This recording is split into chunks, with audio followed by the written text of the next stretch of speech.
Good afternoon, everyone, and of course to our beloved President, President Ferdinand Romualdez Marcos Jr. We'd also like to recognize our hardworking Executive Secretary, E.S. Lucas Bersamin, our partner, DITC Secretary Ivan Uy, and the Bureau of Immigration, Commissioner Norman Tansinco.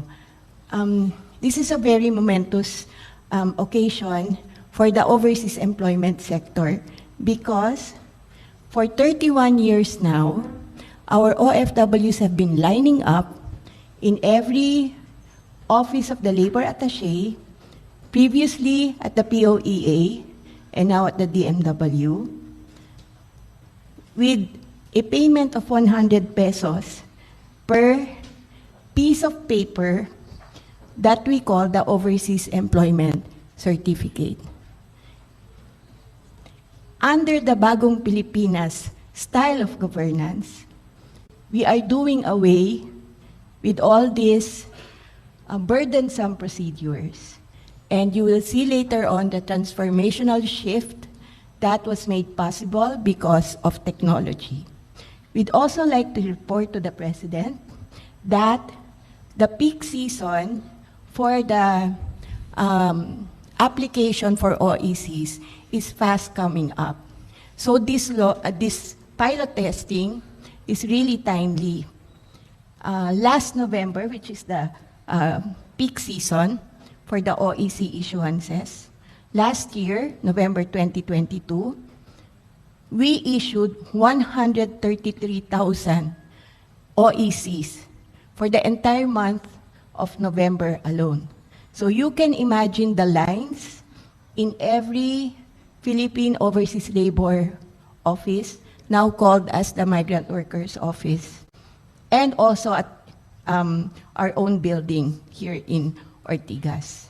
Compare this to the non-peak season, which begins in January, wherein for this year, for the entire month of January, we issued 73,000 OECs.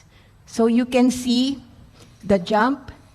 And because, sir, we are experiencing a surge in deployment numbers, we have our recruitment industry leaders here and also our manning agencies, and they can attest to this, that there are more and more employers knocking on the doors of our OFWs.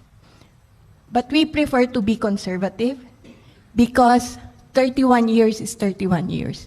You cannot change attitudes overnight, and there are also the more vulnerable workers that would need a lot of hand-holding while experiencing this shift from analog to digital via smartphone technology. So we will be pilot testing. In fact, sir, we've already begun in 10 countries where there are the highest number of OFWs, namely Saudi Arabia, UAE, Qatar, Hong Kong, Singapore, Malaysia, Oman, Taiwan, United Kingdom, and Japan. And just to avoid a panic situation and confusion, we are still maintaining the OEC at least for 2 months and subject to evaluation and assessment and based on the feedback of our stakeholders. So there's really no need to panic that they don't have the OFW pass right away. We also have initially 500 volunteer OFW pass teachers among the PhilCom leaders across the globe. And some of them are in fact here with us now.